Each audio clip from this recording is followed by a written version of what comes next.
نبی سعید قطب‌الدین سید در شهر کراسنوفیمسک. افسوس که خویش و پیوندان پیدا نشدند. این کسا را برادرای قدردان هموطنای بهار و بناموس به خاک سپرد. السلام علیکم و رحمت الله و برکاته. به کل مردم مسلمان هزار رحمت به پدر و مادرتون، هزار رحمت به هر یک انسانی که ویدیو را گفتیم پدلی سکنید، لایک مونید، چی قدری تونیدن. هزار رحمت به پدرتون که سخن ما را قدر کردین و ویدیو ما را پهن کردین و دیگر روان کردین. اما متاسفانه برادری که از دنیا گذشته بود در شهر سوردلوفسک، اما متاسفانه خیش تورش پیدا نشد. و هزار رحمت به پدر و مادر آن هموخ برادرایی که پیدا شدن.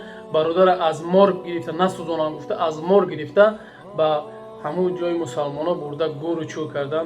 هزار رحمت به پدر و به مادرشان که سخن ما را مقصد همه دید. برادر برآمدن رفتن، برادر از مرگ گرفته برده به خاک سپاریدن. هزار رحمت به همتون، هزار رحمت برای سخناتون. این همینجوری کم کم ویدیوش میبره خودتون میبینید که برادر به خاک سپاریدم و همون چیشم هست. همتون خودتون میبینید برادر عزیز. رحمت به پدر و مادرتون. باز هم میگم که سخن ما را قدر میکنید، پدلی سر و لایک میمونه و هر یک تحت فکر عقیده سخنای خودتون در کامنتر میسین. هزار رحمت به پدر و مادرتون برادر عزیز.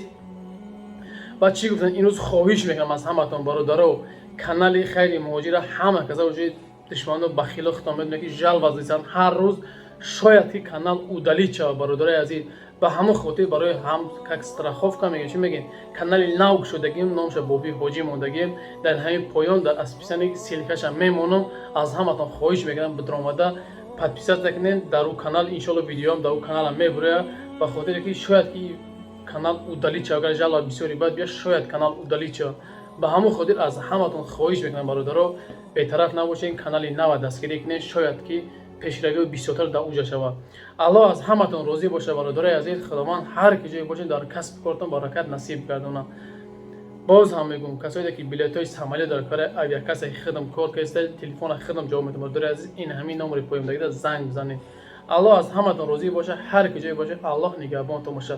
سلام علیکم و رحمت الله و برکاته. خیر موجود باش ما. نبی سعید قطب‌الدین سال تولد 1 می سال 1969 روز وفاتشان 23 می سال 2023 در بیمارخانه شهر کراسنوفیمسک سوردلوفسک اوبلاست به خاک سپرده شدند. 29 می سال 2023 در شهر کراسنوفیمسک. افسوس که خویش و پیوندان پیدا نشدند. این کسا را برادرای قدردان هموطنای بهار و بناموس به خاک سپردند. کسانی که در جنازه برادر سعید اشتراک نمودند الله خیر و برکت تان دهد، عمرتان را دراز کند. برکت یابید.